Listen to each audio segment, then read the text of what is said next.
Hey guys, and welcome back to the Zach Watches Things podcast. I know it's been a bit since I last made a podcast episode, so I just wanted to give you guys an update. This week is more of a laid back video, and that's kind of what I want the podcast to be. The podcast will be a weekly thing now. Woohoo! It's also going to be different than just the deep dive like I did before. I want it to be more of a casual thing, and it's kind of just going to be a review podcast. So I'm going to do TV shows, music, books, just like content. Because I love analyzing stuff, and I don't want to like pin myself down to like just movies and stuff. You know what I mean? But now that I've gotten the announcement out of the way, let's get into it. I want to talk about the 3 movies I saw on Christmas. You know, Christmas. It's a big day for movies. I want to talk about the 3 in the order I saw them in. So, Babygirl, and then The Wicked Sing-Along, and then Gladiator 2. Babygirl is described as an erotic thriller.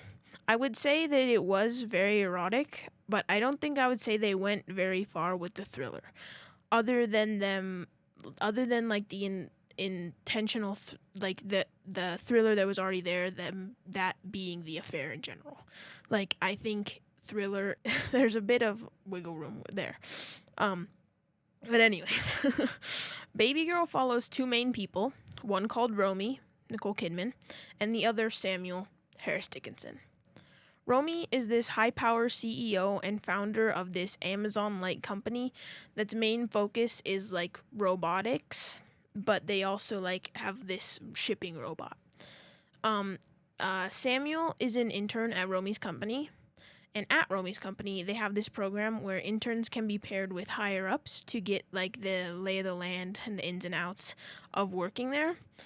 Samuel picks Romy to be his mentor, and that's kind of where this whole thing starts.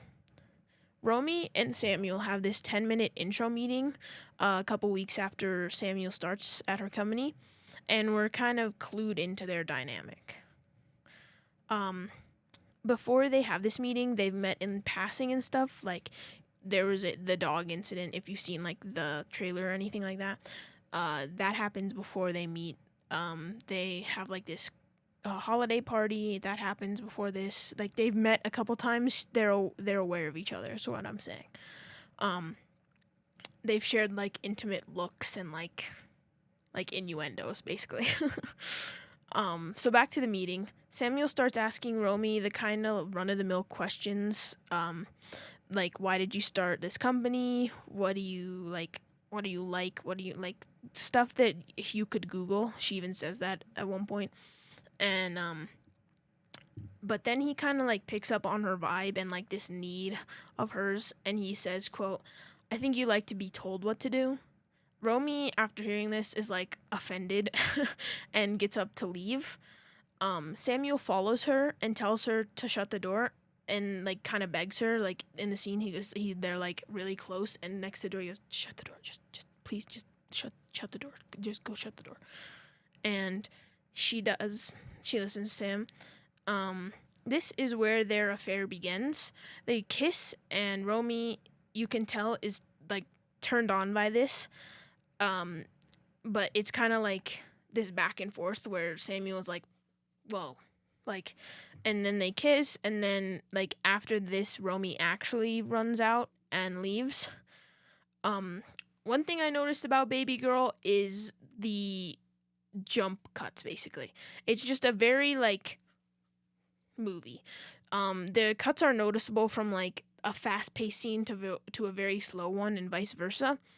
I think that this shows us Romy's perspective, because it will go from like a super steamy hot scene with Samuel, then cut to like her having dinner with her family or something, and it's like you're seeing her like being tormented between these two things, because like you can tell she loves her family, and she gets into that later, but you can also tell that she like needs this thing from Samuel. It kind of feels like if you watched Agatha All Along, the episode where Patti LuPone's character experiences time non-chronologically, like non-linearly. That's kind of how it feels. This like that jumpiness, that questioning of reality. It's like Romy can't decide what she wants. The next scene I would like to talk about is the first scene where Romy and Samuel first like actually get together and down to it. Um, it's in this like crusty motel where Romy meets Samuel, and she's wearing like this crazy outfit, like an everyday outfit, and he just shows up in like a wife beater and sweats, and like she's in this like amazing outfit. Anyways, he tells her to get on her knees. She fights this. It's like she's it's like what I mean by finding their rhythm. They have like she's been the one with the power her whole life. She's the runner of the business. She's had all that power her whole life, her whole career. But you can tell she wants him to like have the power, but she can't wrap her head around it. She does eventually do what he asks, and she gets on all fours. It then shows him, and she finishes, but in this like heartbroken sort of way. Romy realizes that she finally gets what she wanted, but also understands what she just did, if that makes sense. So Samuel, like, she breaks down and cries, and Samuel just like holds her. I enjoy this film because it's showing what it means to have an affair through like the female lens. I know that sounds like rich coming from like a man, but like you can tell, like, there's been movies where people have affairs and it's mostly men, and you can tell it's like it's just fucking and then it's done, it's over. It's fucking and then it's done and over. But this is showing what it's like to have an affair through Romy's eye. It's emotional because she knows what she's doing is wrong. But she just can't stop herself because her husband is not providing what Samuel's providing. They're two different guys. They're doing two different things. And then there's like the total opposite where you can tell that Samuel doesn't care at all. He's just there to like, he's there to fucking get it over with. So he doesn't care. He keeps going because he has no skin in this game. I'm gonna be skipping around a little bit in here because this isn't a deep dive, so I just want to tell you my thoughts on the different scenes that I found interesting. I think the milk scene is another good one to show the headspace Romy is in. Like, she's out to drinks with some of her executives and like other higher ups at this bar, and Samuel's at the same bar with some of the other interns. So and then a glass of milk shows up to Romy's table, and she looks around to her other like people, and she's like, "Did you guys order this? Did you order this?" And then like at some point she like makes eye contact with Samuel from across the bar, and you can tell, like, I think he like nods or winks or something, and like she gets the idea. She then downs the milk while keeping Samuel's gaze, and it's like the tension of this movie is insane. Another thing is, before she picks up the milk, you can like hear the noises of the bar behind her, like the music, the people talking. But as soon as she picks it up and starts drinking, the music fades and everything else fades as well. And like Romy and Samuel are just in that moment, and she's like, and nothing else matters to her in that moment. It's just her and Samuel. I think the final thing I'm gonna talk about is just the resolution of the film. That being, Romy eventually tells her husband about the affair. She goes into it expecting him to like just be fine with it. She seems like almost arrogant because she's like, "I've had this since I was a child.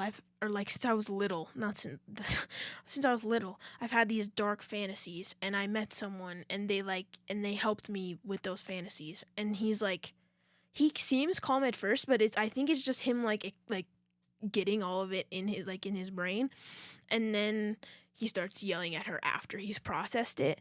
He says, "You ruined the best thing we had, our relationship, our children. I want you out of this house, out." And she does leave, and she goes to their house upstate or whatever, where she wallows in self-pity. I'm sorry. I wrote that in the script for no reason. One night while she's at their house upstate by herself, she sees someone in their pool, and lo and behold, it's Samuel. And she goes outside and is like, "You can't be here." And he responds by like being like, "Make me." And then he like pulls her into the pool while she's fully clothed. Um and this pool scene, they made a lot of hullabaloo about it in the trailer. Like it looked hot in the trailer where like he's holding her like, oh, I'm going to get into this actually. In the trailer, they show a scene where he's holding onto her ankles at the bottom of the pool, and that is symbolism. That is symbolism like I've never seen it. I'm kidding. Obviously, it's him being that anchor that's holding her down, quite literally. And in the movie, this is just glazed over. Like, he pulls her into the pool, and then they get out, and suddenly they're drying off inside. Like, nothing happens in the pool in the movie. And I think that was a missed opportunity for whoever edited this. Helena Rain, explain yourself.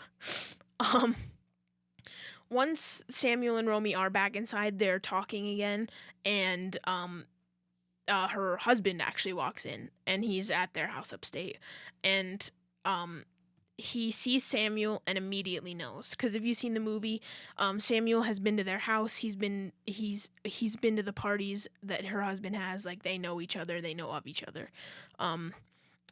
So naturally the men start fist fighting, because how else do you resolve something? I think Samuel wins, but I honestly don't remember. After they fist fight, Romy's husband starts having a panic attack, and Samuel like holds him, and like they go forehead to forehead, and like he's helping him the same way he did Romy after they first were together. And I think this like freaks Samuel out, so he like leaves, and we don't see Samuel again until the very last scene in the film. So we just see Romy and her husband rebuilding their relationship. The movie ends with Romy's husband doing exactly what Samuel did in the motel. And it's like juxtaposed with this scene of Samuel like training a dog, and it's like the two of those side by side. Crazy. Didn't like that. Made me feel weird. And I think that's the point, is like he was her like thing to like play with, and like that's how he saw it. Made me feel weird. But once you see Romy and her husband is doing that to her, you feel like content. Like, she shouldn't have had to figure it out through an affair, and like that was very obviously wrong. But you're glad, like, you feel resolved. But yeah, Babygirl is a great movie. I have seen it twice now. I'm gonna have to watch it again when it comes out on streaming, because the second time I watched it, there was only one other person in the theater, but like I couldn't understand the nuances in their intimate scenes. But I think it's a really good movie. I'd give Babygirl a solid 8 out of 10. And I think Nicole Kidman absolutely deserves her Golden Globe nomination. So, good luck to Babygirl, and yeah, solid 2 thumbs up movie. Moving on to Wicked. I have seen Wicked. It says 4 times in the script, but I just went again yesterday, so that's 5. And I'm debating whether or not to buy it at home. I've seen it 3 times normally, once in 3D, and one sing-along. I really just want to talk about the sing-along today, because I think I'm going to do a Wicked podcast episode. I think the reason people love Wicked is it is an escape. It's that Harry Potter feeling. It's that Game of Thrones feeling, where you're transported to another land where like so many cool things are happening. So the sing-along just really encapsulated that for me, and was like, you're actually being thrown into Oz, because not only are you watching them experience Oz, experience Shiz, but you are there with them because you're singing along with them. Does that make sense? I really loved the sing-along. I am a theater lover, so it was almost hard to like not sing, but I didn't. I'm not that guy. I never sang in the normal ones. But I had so much fun. I was sitting between this dad and his kids and these girls who were like Ariana Grande. It was amazing. My favorite songs from Wicked are What Is This Feeling, One Short Day, and Defying Gravity. So that was obviously the most fun part, is being transported into your favorite songs.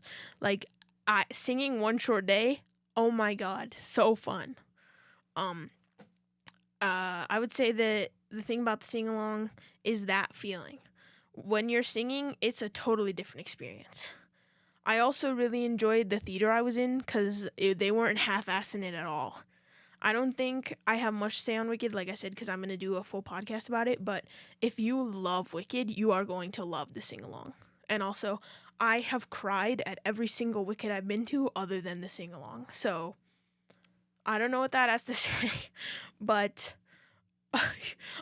when I went to Wicked yesterday, like I came up with the best one-liner I think I ever have. So like the credits are rolling and you've just watched Defying Gravity, so I'm bawling like a baby, right? And cuz I was with my family, so I turned to my mom. I was like, "John M. Chew that sick demented fuck." Like that, like I was just like, that's the best thing I've ever said in my life. All right, but I'm going to move on from Wicked because I'm going to start crying actually. So finally we've got Gladiator 2. Gladiator 2 follows this guy called Hanno. Hanno is our gladiator. He is what the film is about. He's our protagonist. There are other characters we need to introduce though, because this is a convoluted film and it does get lost. So we've got Macronus, Denzel Washington, who is a wealthy businessman who owns like all the gladiators basically, including Hanno. There is General Acacius, who is who is the Roman general. There's General Acacius's wife, Lucilla, who is in the last film. And finally, our last two players are co-emperors, brothers Gaeta, who is Joseph Quinn, and Caracalla, who is Fred Heshinger. So now we've got our main people introduced, we can get into it. At the start of the movie, we see General Acacius win a victory over the kingdom that Hanno lives in. They claim it for Rome and everything. When General Acacius gets home following said victory, he immediately meets with the brother emperors. They tell him about the next place he's going to conquer and like the next place he's going to claim for Rome. They also tell him that because of this victory, a 3-day-long games will be held at the Colosseum in honor of his victory. During this, you can tell General Acacius has feelings about the emperors, where he's like, these guys like absolutely suck at their job. And then after that, because like it's very like tenuous meeting with the emperors, General Acacius goes back to his wife, but goes back home to his wife Lucilla, and him and his wife discuss his plan to overthrow the emperors. It's gonna be on the 3rd day of the games, and they're gonna have an army and everything, and they're gonna incite an insurrection basically. We never really get to know what he was gonna do with like after he won, like who he's gonna appoint or anything, because his plans do eventually get foiled. But we'll get into that after we talk about Hanno. So after Rome won his kingdom / country and took his wife's life, Hanno wants nothing more than to take the life of General Acacius because of this. Like an eye for an eye is his like whole MO. Hanno proves himself to Macronus by defeating an almost rabid baboon by like eating it, like biting its like arm and eating it, and then, or I don't know if he eats it, but it was gross. and then he strangles it. So Macronus buys Hanno because of that. He's like, wow, this guy's weird. Let's buy him. Afterwards, Macronus and Hanno have a conversation, and Macronus is like, so what do you want? What do you want out of this? Freedom? And he goes, I want to kill General Acacius. And he's like, okay, you'll get that opportunity. And you're like, Hello? What are we talking about? So we're gonna skip to the first day of the games at the Coliseum, aka Hanno's first display of his skills. Um, we learned that he was kind of like a general, like he had soldiers in his command in his kingdom. So he just like rallies all of the other gladiators and they defeat the other guy in the arena. So, um, they, by the way, this guy was the other. How do I explain this? So Hanno's here. We got him and the 5 other gladiators. They're going up against this one guy who's riding a rhino. They end up winning because Hanno has like a battle plan and everything. So they kill the rhino, they kill the guy riding the rhino, and they win. After he kills the rhino, Hanno gets his wounds treated by this doctor named Ravi. Ravi will play a good role later in the movie, and so you just want to know about Ravi. The next day arrives, and we learn that the second day of the games is a naval battle. And this was a real thing that the Romans would do, and I think that it's just a funny nod to history because they would flood the Colosseum and like remake famous naval battles. It's like the weirdest thing, but they did it, so can't really like question them. Once again, Hanno leads his fellow gladiators to victory. They are going up against one other ship of soldiers, I guess. They like ram off the whole side of oars of the boat and then they smash through the middle of it. After they announce that Hanno has won, because he basically defeated the other team, Hanno grabs a crossbow and attempts to assassinate General Acacius right there and then. He ends up missing and just shooting a bolt into the emperor's chairs and just like scaring the shit out of them. So he doesn't really accomplish much, but this is where we learn that there's more to Hanno than he's letting on. We learn that Lucilla, who was in the last film, Hanno is actually going to be her son. And that's like, so the night after the naval battle, General Acacius attempts to free Hanno after Lucilla reveals that that's her son. Hanno is actually going to be named Lucius Verus Aurelius, son of Maximus, who is the star of the last Gladiator film, and Lucilla. The general is stopped by the Praetorian Guard, who is just the Emperor's Guard, but that's what I'm going to be calling them because that's what they're called. But General Acacius, and him and Lucilla are brought to the palace to like reap their sins to the emperors.